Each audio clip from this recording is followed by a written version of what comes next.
What if the very things you're the absolute most proud of, like your marriage, your booming career, your ambition, or, that house you just bought, what if those are actually invisible chains dragging you straight into a psychological hell? Wow. Yeah.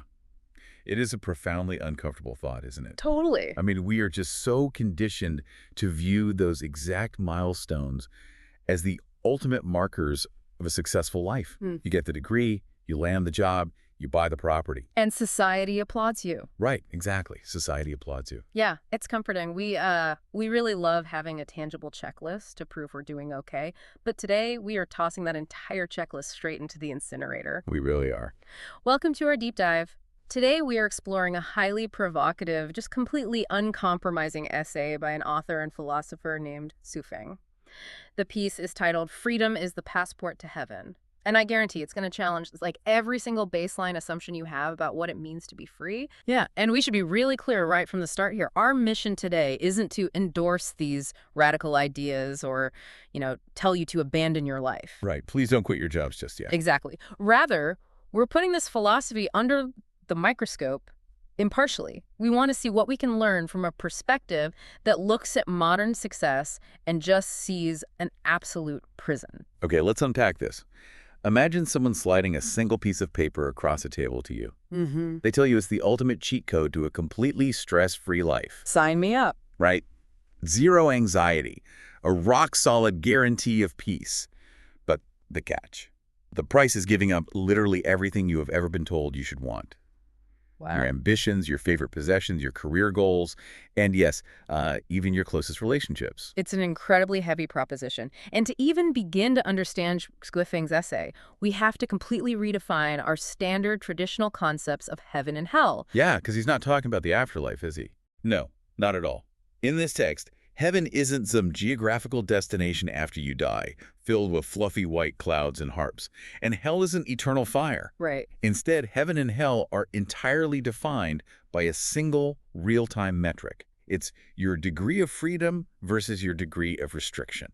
Right. And to really grasp this concept of heaven, we first have to look at how the author defines hell right here on Earth. Yeah. Because he argues vehemently that you don't need to cross over to the other side to experience either one. You really don't. You might be living in one right now. The causality here is critical to his whole philosophy. The state of your current existence is entirely dependent on how bound you are to the world around you. To illustrate this, the text lays out three distinct earthly states. Yeah, and the first one is pretty literal. It's physical hell. This is being locked inside a prison cell. It's a complete literal loss of physical freedom. You can't choose where to walk, what to eat, or what time the lights go out. It is the absolute baseline of a miserable existence. But the second state is where this text starts hitting uncomfortably close to home for most of us. This is what he calls psychological hell. Oh, yes. And this is the state of the average person walking down the street today. Yeah. You are physically free. Like, you can walk out your front door right now, get in your car, and drive anywhere.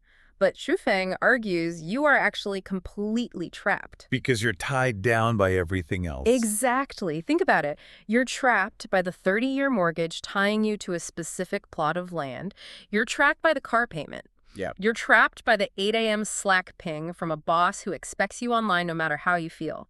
You are trapped by social obligations, by debt, and by deep emotional ties to family members whose happiness depends entirely on your actions. What's fascinating here is how he diagnoses this modern condition. In this psychological hell, your body is out in the open, but your mind is in a high-security lockdown. That is such a vivid way to put it. You are weighed down by the sheer density of your responsibilities. Every notification on your phone is, it's like a tiny tug on an invisible leash. Contrast that with the third state he presents, which is earthly heaven. Right. Which brings us to the unburdened individual. Picture someone with absolutely zero family ties weighing them down. No debts whatsoever. So it's completely free. Yeah. No grinding, 3 a.m. anxiety about the trajectory of their career, their eventual death, what they're going to eat tomorrow, or where they're going to sleep. Right. The text beautifully describes this person as simply rising with the sun and resting at sunset. They are completely unbothered, living in a state of total, frictionless physical and mental freedom. And this introduces the core metric of the entire essay. It's the degree of freedom. It acts as the ultimate touchstone for the quality of your life. The ultimate touchstone. Yeah, a high degree of freedom translates to a tasteful, heavenly, elevated life. A low degree of freedom, meaning you are highly attached to people, outcomes, and objects, means a miserable, hellish life characterized by constant worry. But wait, I have to push back on this a little bit because it flies in the face of human psychology. I mean, most people actively seek out responsibilities. They do. We want them. Taking care of a child, leading a team at work, maintaining a home you love. These things give us a profound sense of purpose. Isn't a life with absolutely zero obligations just incredibly empty? That's the big question. Right. Like, Yeah. if you have nothing tying you to the world, aren't you just floating in a meaningless void? That is the exact friction point where most Western readers will collide with this text. It's a very natural objection. Yeah. But Zhu Feng's counter-argument is that what you are calling purpose or meaning is actually just an elaborate psychological coping mechanism A coping mechanism for what, exactly? for being chained down. Mhm. In his view, because we are terrified of the vast open space of true freedom, we invent these heavy burdens and then we romanticize them to feel better about our lack of autonomy. Oh, wow. So we're just making ourselves feel better about being trapped. Essentially, yes. He argues that true freedom means having a mind with absolutely no hindrances, no fear of loss, because you have nothing to lose. Nothing to lose. Right. It's only when you sever every single obligation that the soul actually has the space to fly. He explains that shedding these burdens unblocks the creative and spiritual channels that our daily anxieties clog up. When you aren't worried about your mortgage or your status, your mind can race through boundless time and space. I see. It's almost like contrasting this with Western Stoicism. The Stoics say, keep your job, keep your house, just control your emotional reaction to them. Right. Manage your internal state. But Klefeng is saying, no, the house and the job are the literal problem. Burn the house down, quit the job, eliminate the external things entirely. Precisely. It is absolute detachment, not just emotional management. Okay, so if we follow his logic that a high degree of absolute freedom is the only way to achieve this earthly heaven, how exactly does the author suggest you get there? Because you can't just wish your way out of a mortgage. No, you can't. This brings us to what is undoubtedly the most extreme section of the essay, the 10 rules of absolute freedom. And for you listening, it is vital to understand just how uncompromising these rules are. They don't just demand a lifestyle change. They demand a complete rewiring of human behavior. They really do. They read like an anti-bucket list. Let's look at the first 3. Rule 1, no special relationships, meaning no preferred friends, no spouses, no favorites. That's a tough one. Yeah. Rule 2, no responsibilities or obligations. Rule 3, no debts.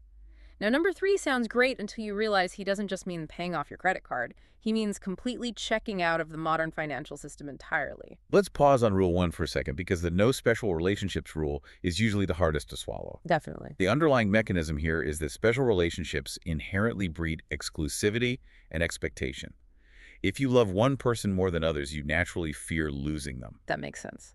And that fear of loss dictates your actions, forces you to compromise, and ultimately destroys your absolute freedom. By treating everyone with equal, detached compassion, you eliminate the fear of loss. That is intense. And it keeps going. Rule 4, no set goals. You cannot strive for anything. Right. Rule 5, owning nothing. The text argues that the more possessions you have, the more you have to protect, clean, insure, and worry about. Which is true. Yeah. Rule 6, making no promises, because a promise is a mortgage on your future time. It's all about eliminating future variables. If you own nothing and promise nothing, the future cannot hold you hostage. Right. Then we have Rule 8, no selfishness. Rule 9, no ego, which means a complete detachment from the concept of I, or the self. And Rule 10, obeying only God's will, or a higher cosmic order, and rejecting all human moral preaching and concepts. You skipped one. I did. I skipped Rule 7. Here's where it gets really interesting. Rule 7 states explicitly, setting no self-imposed rules or restrictions. It's a glaring paradox right in the center of the philosophy. Exactly. I read that and thought, wait a minute, Shuofeng. I am literally reading a list of 10 incredibly strict, rigid rules that you just gave me. Yeah, follow these rules to not follow rules. Yes. You have to follow these incredibly strict rules to ensure you don't follow any rules. I genuinely struggled with this. It feels like a philosophical trap. How does that work? It's a great observation, and it does look like a contradiction on the surface. Yeah. But if we dig into the underlying mechanics of what he's trying to achieve, it makes more sense. The author is advocating for a complete detachment from the human ego. Okay. These 10 points aren't meant to be permanent administrative laws like a legal code you carry around forever. They are a temporary solvent. A solvent, like something you use to dissolve something else. Exactly. They are a mechanism to strip away your earthly armor. By rejecting human morals, personal desires, and emotional attachments, he believes you dissolve the dense layers that society has caked onto you. So it's an active process. Right? It's an active process of unbecoming. You use these rules to systematically dismantle the self that society built. Once that false self is gone, the rules themselves become obsolete because your natural state is pure, unhindered freedom. Okay, that makes sense. It's like using a raft to cross a river. Once you're on the other side, you don't carry the raft on your back, you drop it. Exactly. You drop the raft. Which brings us to a massive causal transition. If this state of earthly heaven is so incredibly peaceful and these 10 rules are the guaranteed mechanism to get there, why is almost nobody doing this? That is the million-dollar question. Right. Why aren't we all living in the woods, owning absolutely nothing and making no promises to anyone? According to Shuifeng, it's because humanity is suffering from a deep collective delusion. We aren't just failing to reach heaven, we are actively sprinting headfirst toward hell. And we are doing it with giant smiles on our faces. Sprinting toward hell? Yes, we are voluntarily picking up chains, locking them onto our own wrists, and completely mistaking them for beautiful jewelry. And he lays out 3 specific societal milestones that we celebrate as success, which he identifies as absolute catastrophic traps. The traps are where his critique gets really sharp. Yeah. Trap number 1, marriage. The text describes getting married as happily tying a massive heavy iron chain around your own neck. It claims that the moment you say, "I do," you have just buried half of your lifelong freedom. Half your freedom, gone. You now have to compromise on where to live, what to eat, how to spend money. You are literally throwing a party with a cake and a DJ to celebrate the end of your autonomy. Now, again, this is strictly his perspective. It is a brutal, deeply unromantic assessment. But logically, within his framework of absolute freedom, it tracks perfectly. The moment your well-being is tied to another human being's shifting moods and desires, your mind is no longer free. And one trap naturally leads to the next, because once you're married and have a family, you need to provide for them. You need status. You need wealth. This leads us to trap number 2, entrepreneurship or starting a business. The ultimate modern dream, right? Be your own boss. Control your destiny.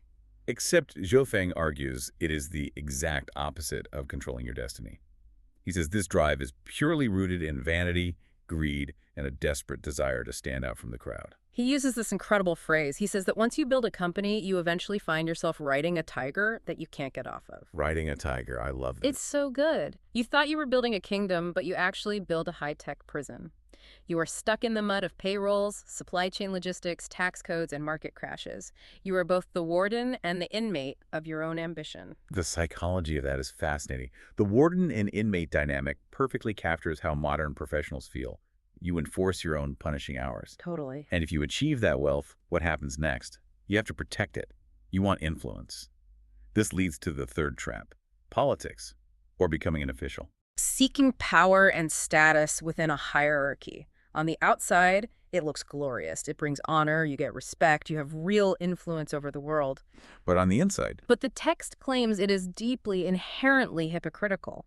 Politicians and high-ranking officials live in a paranoid state where, as the text translates, every tree and blade of grass looks like an enemy. because when you have power, everyone wants something from you or wants to take your place. Exactly. You are constantly watching your back. You reach a point where you can't even believe your own words. Your inner thoughts and your outer actions become completely divorced from one another because you are always playing a game. You're just managing perceptions. The result, absolutely zero freedom of the self. This raises an important question. If all our traditional markers of success, finding love, building wealth, and achieving power are actually just sophisticated traps, what kind of world are we actually living in? It makes reality sound like a rigged casino. That's a great way to put it. The text formally calls this the realm of necessity. It argues that human life, in its default state, is essentially a tragedy because we are entirely bound by necessity. We are constantly reacting to crises rather than freely acting out of pure will. So we're never really acting freely. Exactly. He outlines that there are 18 specific factors in life that are completely beyond human control, which keep us trapped in this realm. And these 18 factors are the invisible walls of the casino. Think about it. You don't control where you were born.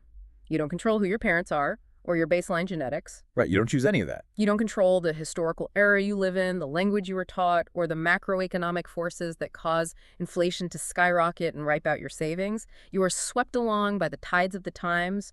Global pandemic happens, your business goes under, and you just have to react. You're just reacting. You aren't acting freely, you are being puppeted by circumstances. So the grand question of the essay becomes, once you wake up and realize you are trapped in this realm of necessity, that your mortgage is a chain, your ambitions are a tiger you can't dismount, and your life is dictated by these 18 uncontrollable factors, how do you actually escape? How do you get out? Yeah, how do you cross over into what he calls the realm of freedom? Xue Feng presents a brilliant, stark visual analogy to illustrate this ultimate choice.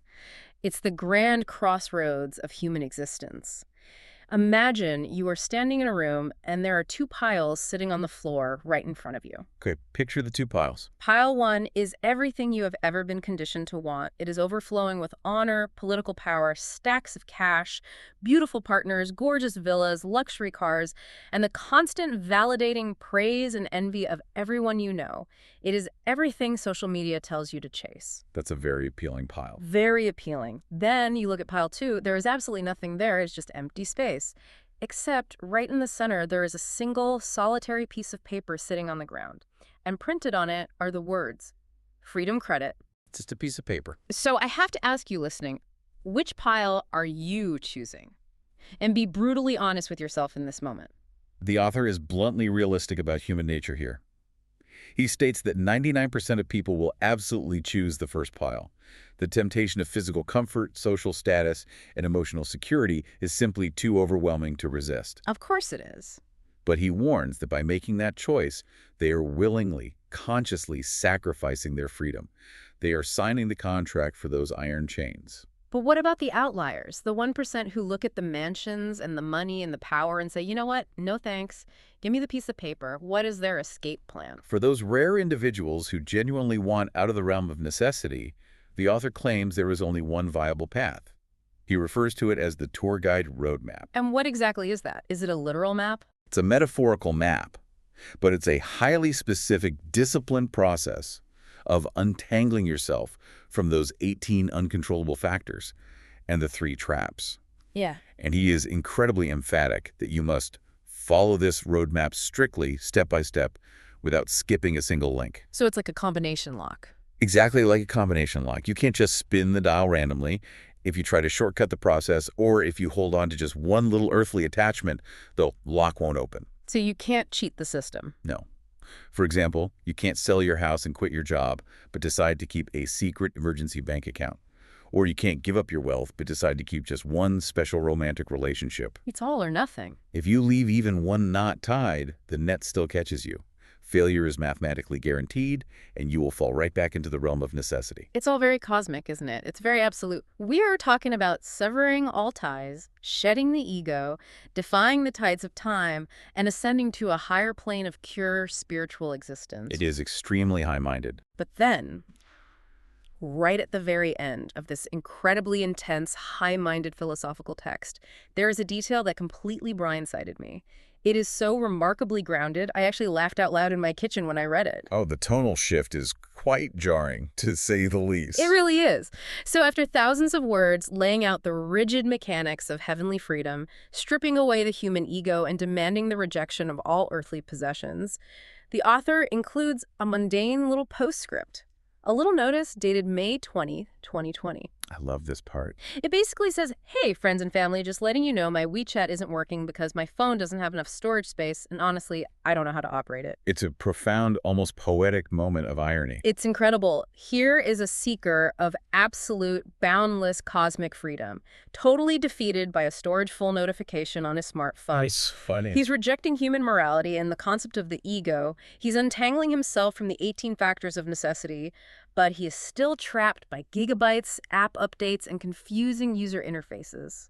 It humanizes the entire text in a really unexpected way.